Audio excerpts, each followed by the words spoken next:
Hay miedos tan grandes que la humanidad necesita convertirlos en cuentos para poder nombrarlos. Pero a veces, en el mundo real, habitan monstruos que devoran cualquier cuento. Una historia francesa comienza con un noble, una casa gigantesca y un manojo de llaves. La libertad parece total, salvo por una advertencia. Una sola puerta debe permanecer cerrada. El horror empieza justo ahí. No en lo que hay detrás de la puerta, sino en la autoridad de un hombre para decir qué puede mirarse y qué debe de quedarse cerrado. Ese es el punto de entrada para este expediente, porque antes de que la literatura fijara a Barbazul en nuestra mente, Francia ya había conocido a un hombre con rango, castillos y un poder suficiente como para mantener cerrado todo lo que quiso. Has llegado a Expedientes, una sección de Archivo 42. Expediente 015. La puerta.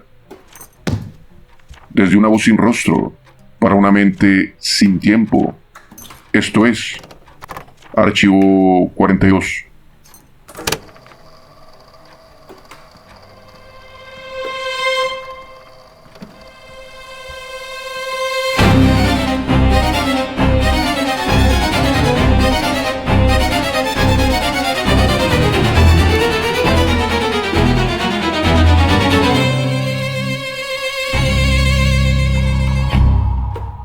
Esta historia me la contó Charles Perrault, no con su voz, con sus palabras. En Francia existía un hombre tan rico que parecía tener tantas llaves como pecados. Tenía casas en la ciudad y en el campo, carruajes dorados, vajillas de plata, cofres, tapices, muebles finos, todo lo que suele volver respetable a un hombre, claro, cuando no te atreves a preguntar demasiado. Pero había algo en él que echaba a perder la imagen completa. Su barba era azul, no azul como una rareza elegante, azul como una falla, como si en su cara hubiera algo que no terminara de pertenecer al resto del mundo. Las mujeres lo evitaban por eso, pero no era la única razón. Barbazul ya se había casado varias veces y ninguna de sus esposas seguía allí. Nadie sabía dónde habían terminado, nadie preguntaba demasiado. Pero a veces, cuando un hombre tiene tanto dinero, propiedades y un nombre reconocido, eso basta para que una ausencia tarde más de la cuenta en convertirse en sospecha. Cerca de una de sus casas vivía una mujer con 2 hijas hermosas. Barbazul pidió la mano de una. Las dejó elegir. Cualquiera de las 2 podía responder a su propuesta. Pero ninguna quiso aceptarlo. La barba ya era razón suficiente para desconfiar. El historial de esposas desaparecidas hacía el resto. Entonces, Barbazul hizo algo que los hombres como él saben hacer muy bien. Las invitó a conocer su mundo. Se llevó a la madre, a las 2 hijas, a varias amigas y a algunos jóvenes a una de sus propiedades del campo. Y durante 8 días les dio exactamente lo que un hombre así puede ofrecer. Paseos, banquetes, música, juegos, habitaciones grandes, espejos altos, mesas puestas como si el lujo pudiera desplazar cualquier sospecha. Y funcionó. Para cuando regresaron a la ciudad, la hija menor ya no veía la barba igual, o más bien, ya no la quería ver igual. Empezó a decirse que quizá el hombre no era tan desagradable, que tal vez había sido injusta con él. El dinero no borra una alarma, pero sabe cubrirla con terciopelo. Poco después se casaron. El primer mes pasó sin sobresaltos. La decisión parecía haber sido la correcta. Fue entonces cuando Barbazul anunció un viaje. Dijo que tenía asuntos urgentes fuera de la ciudad y que estaría ausente varias semanas. Antes de partir, puso en manos de su esposa un manojo de llaves. Le fue explicando una por una. Esta abre la bodega. Esta, la vajilla de oro y plata. Esta, los cofres con tesoros. Esta, los estuches llenos de joyas. Esta da acceso a casi todas las habitaciones de la casa. Pero al final sacó una más pequeña. Le dijo: esta llavecita abre una habitación pequeña al fondo de la galería. Es mi gabinete. Puedes abrir todo. Puedes entrar a cualquier parte, recibir a tus amigas, mostrar la casa, disfrutar todas y cada una de mis pertenencias. Todo, menos ese gabinete. La orden no venía adornada, no traía explicación alguna, pero sí venía con una advertencia. Si abres esa puerta, tendrás que soportar mi cólera. La mujer prometió obedecer. Fue entonces cuando Barbazul se fue. Y apenas su carruaje arrancó, la casa se llenó. Vecinas, amigas, conocidas, todas querían ver por dentro las riquezas de Barbazul. Mientras él estaba presente, casi nadie se atrevía a acercarse. Pero ya sin él, el miedo cedía terreno a algo más peligroso, la curiosidad. Subieron, bajaron, abrieron armarios, admiraron vestidos, tapices, espejos, camas, sofás, marcos de plata y oro. Todo brillaba. Todo estaba puesto para causar el efecto correcto. Sin embargo, llegó un momento en que la mujer ya no veía nada de eso. Porque entre tantas llaves había una que pesaba más que todas. Mientras sus visitas recorrían los salones, admiraban las riquezas y la felicitaban por la suerte de ser ella quien pudiera disfrutarlas, la mujer solo pensaba en la puerta que no debía de abrir. Intentó resistirse, pero no mucho. Terminó dejando a sus amigas solas y bajó una escalera estrecha, casi secreta, con tanta prisa que estuvo a punto de caer más de una vez. Llegó al final a la puerta, se detuvo unos segundos. La orden de su marido era clara, pero su impulso era más insistente. Ese impulso es el que te llama a hacer lo que te fue directamente prohibido. Metió entonces la llave y abrió. Al principio no vio nada. El cuarto estaba oscuro, las ventanas cerradas, solo había una sombra espesa. Pero poco a poco sus ojos se le acomodaron. Un rayo frío recorrió su espalda cuando por fin lo entendió. El piso estaba cubierto de sangre seca. Y en esas manchas escarlatas pegadas al piso se reflejaban los cuerpos de varias mujeres colgadas en la pared.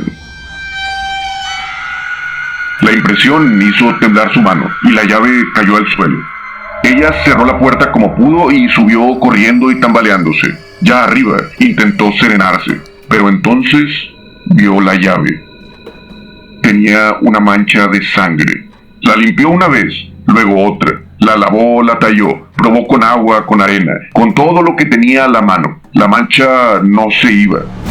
Parecía incluso obra de artes oscuras, porque se borraba de un lado y aparecía de otro. Y fue esa misma tarde cuando Barbazul volvió.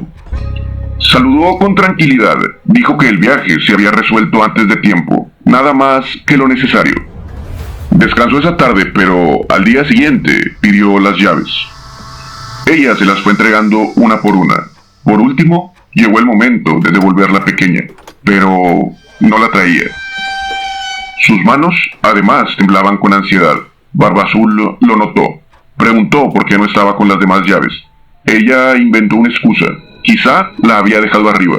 Él le ordenó que fuera por ella en ese mismo instante. No había escapatoria. Cuando tuvo la llave entre los dedos, bastó una sola mirada. Preguntó entonces de dónde venía la sangre. Ella negó saberlo. Barbazul le respondió: tú no lo sabes, pero yo lo sé muy bien. Has entrado al lugar que tenías prohibido, y ya que lo has hecho, ocuparás un lugar junto a las demás que allí has visto. Ella cayó de rodillas a sus pies, lloró, suplicó, pidió clemencia. Pero al ver la negativa en el semblante de su esposo, pidió solo unos minutos para rezar antes de morir. Barbazul aceptó darle solo un cuarto de hora, ni un minuto más. Cuando se quedó sola, llamó a su hermana Ana. Le pidió que subiera a la torre y mirara el camino de entrada al pueblo. Sus hermanos debían visitarle ese día. Si aparecían, tenía que hacerles señas para que se apresuraran.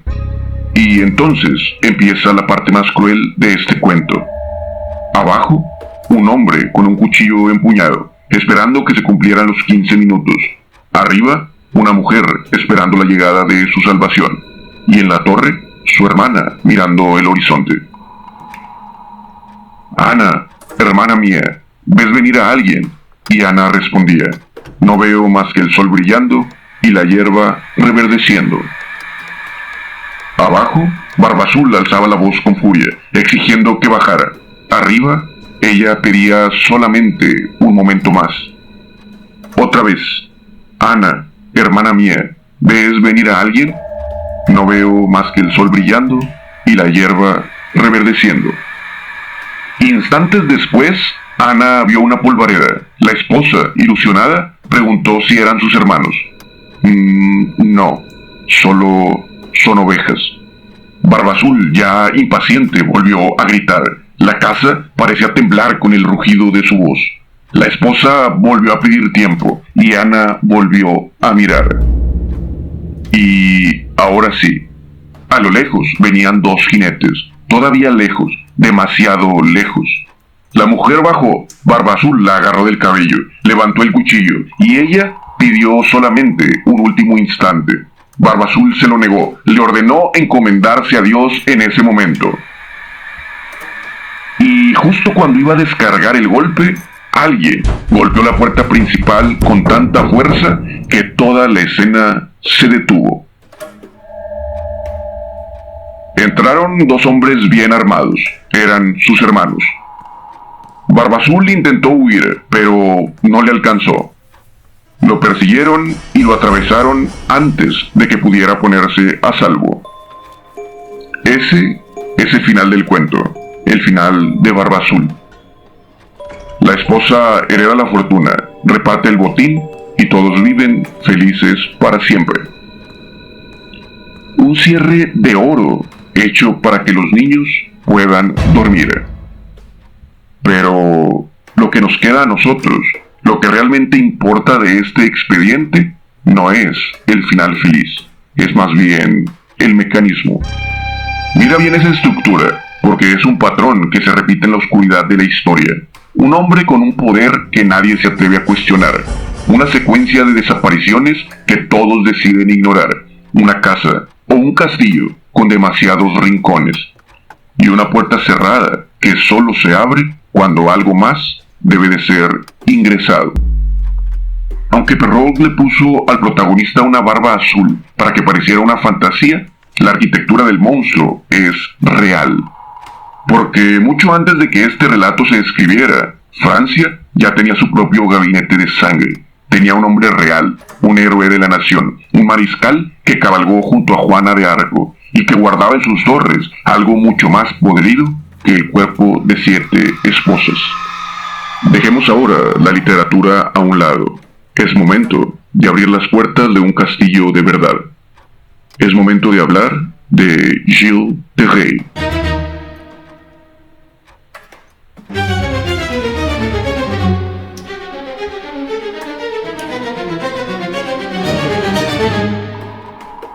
El nombre de Gilles de Rais no apareció primero como un monstruo, ni en un juicio ni en una historia para asustar a los niños. Apareció en la guerra. Nació dentro de la nobleza bretona, heredó tierras, castillos y fortuna. Y muy pronto aprendió a ocupar el lugar para el que había sido criado, el de un señor con mando, apellido y hombres a su cargo. Francia estaba partida por la guerra de los 100 años, y en ese mundo de sangre, la ambición y la fe caminaban juntos. Gilles creció ahí, no como un espectador, sino como parte de la maquinaria. Con dinero propio, rango y experiencia militar, se fue ganando un sitio entre los hombres fuertes de su tiempo. Peleó en campañas decisivas y su nombre quedó unido al momento en que Juana de Arco empujó a Francia a uno de los giros más importantes de su historia. Estuvo cerca de ella, combatió en ese mismo impulso y en 1429 recibió el título de Mariscal de Francia. Ya no era simplemente un noble rico, era un héroe de guerra, un hombre al que el reino entero había decidido honrar. Cuando terminó la guerra, Gilles de Rais regresó a sus tierras envuelto en esa gloria. Su nombre llegaba antes que él. Donde aparecía encontraba respeto, admiración y una clase de confianza que solo se le da a ciertos hombres que ya han sido consagrados por la historia. Y eso le daba ventajas notables, le daba margen para moverse sin demasiadas preguntas, autoridad para ordenar y una reputación capaz de volver lenta cualquier sospecha. Porque el hombre que regresó ya no era el mismo. No sabemos si la oscuridad de la que vamos a hablar nació en la guerra o si ya venía desde antes. Lo que sí sabemos es que al volver tuvo tuvo el prestigio, el espacio y el silencio suficientes para dejarla crecer. En sus prolongados encierros ya no buscaba gloria, sino alimentar otra clase de placer en privado. Quizá algunos alcanzaron a notar que algo en él se había torcido, pero nadie se atrevía a nombrarlo. Y ese fue su verdadero blindaje. No solo el dinero, no solo los castillos, no solo su apellido, sino el tiempo que tuvo para dejar crecer su oscuridad a puerta cerrada.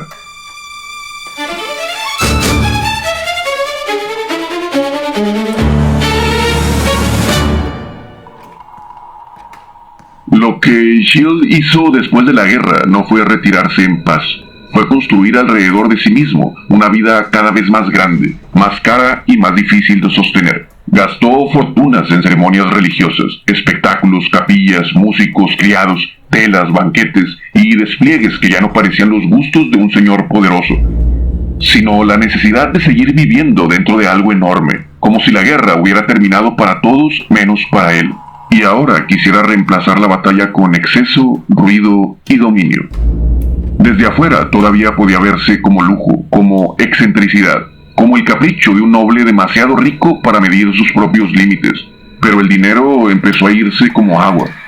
Fue entonces cuando su familia intentó frenarlo. Hubo tensiones por sus tierras, presiones para impedir que siguiera vaciando el patrimonio y una inquietud cada vez más difícil de disimular. Shield ya no estaba administrando una casa noble, parecía que estaba alimentando algo. Y quizá esa también era la función de tanto brillo, distraer las miradas, comprar silencios, seguir pareciendo exceso cuando en realidad ya estaba creciendo otra cosa. Porque mientras su fortuna se deshacía en lujos y exhibiciones, Shield empezó a encerrarse cada vez más en sus propiedades, en sus círculos cercanos y en sus espacios privados. Ahí, lejos del frente y lejos de la mirada pública, empezó a tomar forma una rutina mucho más oscura. Niños y jóvenes de la región eran llevados a su entorno con promesas de servicio, ayuda o favor. Entraban a sus dominios, a sus habitaciones privadas, a la órbita de sus hombres de confianza. Y algunos dejaban de volver. No uno, no dos. Más de los que una región pequeña puede olvidar sin empezar a temerle a un hombre. Al principio esas ausencias no estallaron como acusación pública, quedaron atrapadas entre el miedo, la jerarquía, la costumbre de no señalar demasiado pronto a un hombre con títulos, con riqueza y con castillos. Pero el mecanismo empezó a repetirse, y cuando las desapariciones se repiten alrededor del mismo señor, en las mismas tierras y bajo la misma sombra, dejan de parecer una desgracia dispersa. Todavía no existía ningún escándalo, pero para este momento el patrón ya era tan claro que, tarde o temprano, alguien iba a tomar la llave pequeña y abrir la puerta equivocada.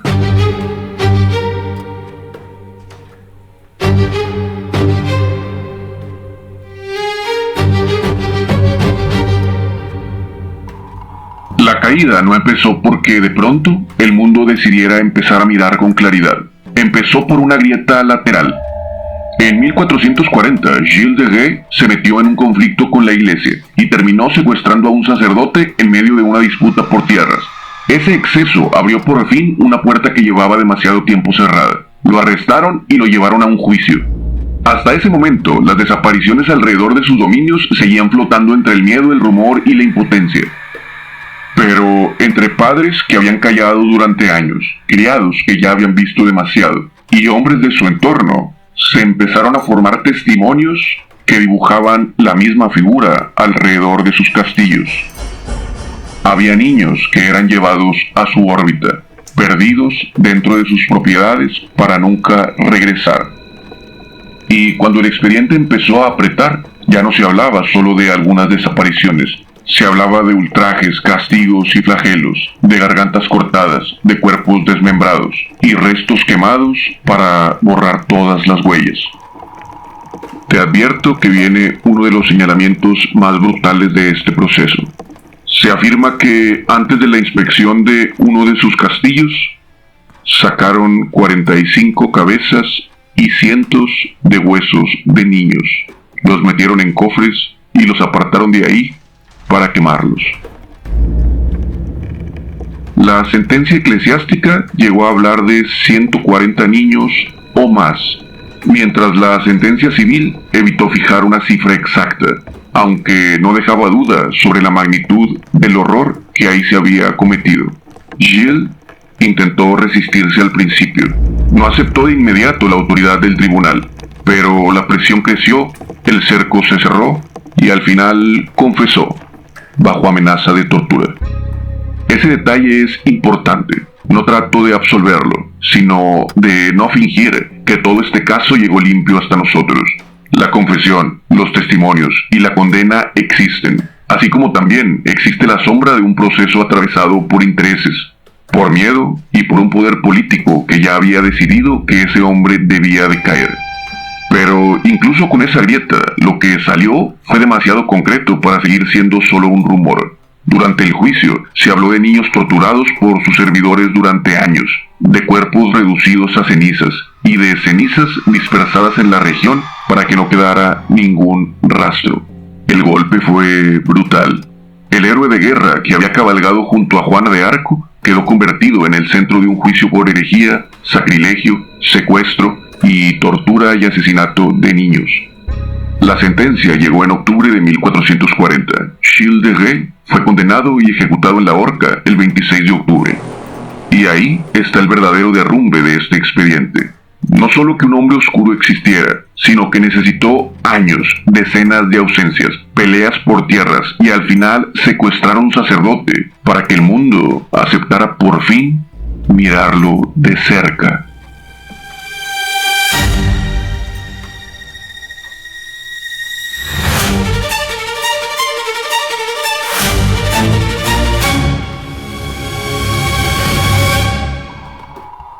Al principio de este expediente dijimos que hay miedos tan grandes que la humanidad necesita convertirlos en cuentos para poder nombrarlos. Barba Azul era eso, solo un cuento. Una forma de encerrar detrás de una puerta el miedo a descubrir que bajo la apariencia puede esconderse algo atroz. Su función es curiosa, porque durante mucho tiempo muchos leyeron esa historia como un castigo a la curiosidad. Pero hay que decirlo, abrir esa puerta en particular no fue un capricho, fue hacerle caso a una alarma. Fue la necesidad de descubrir por fin lo que ya no debía de seguir oculto. Pero con Gilles de Rais, el monstruo dejó de caber en el cuento. Ya no había un solo secreto detrás de una puerta. Había decenas de niños desaparecidos, cenizas dispersadas, huesos apartados y años de prestigio usados como cerrojo. Barba Azul terminó recibiendo su castigo y dejó la sensación de que, de algún modo, todo volvió a su sitio. Pero aquí no. Aquí lo que quedó no fue alivio, fue expediente. Fue la certeza de que a veces la realidad no entra en los cuentos, los devora. Por eso estas dos historias tenían que ir juntas, porque una inventó la puerta para mostrarnos dónde se esconde la oscuridad. Y la otra nos mostró que en el mundo real esa puerta no siempre está hecha de madera. A veces está hecha de poder, de prestigio, de dinero y de miedo. Gilles de Rais no necesitó una puerta ni un cuarto para esconder durante años lo más oscuro de su poca humanidad. Ahora dime, ¿qué puerta no te has atrevido a abrir, aunque la sospecha cada vez sea más grande? Hay historias que nacen para dar respuestas y otras que solo nos ayudan a no cargar a solas con el peso de las preguntas. Si llegaste hasta aquí, ya hiciste lo difícil, sostener la incomodidad hasta el final. El último gesto es simple, compártelo. Somos Archivo 42, donde a veces lo más aterrador no es la puerta, es lo que lleva años adentro, esperando a que alguien se atreva a abrir. No lo dije todo, no me creas nada. Nos escuchamos en el próximo archivo.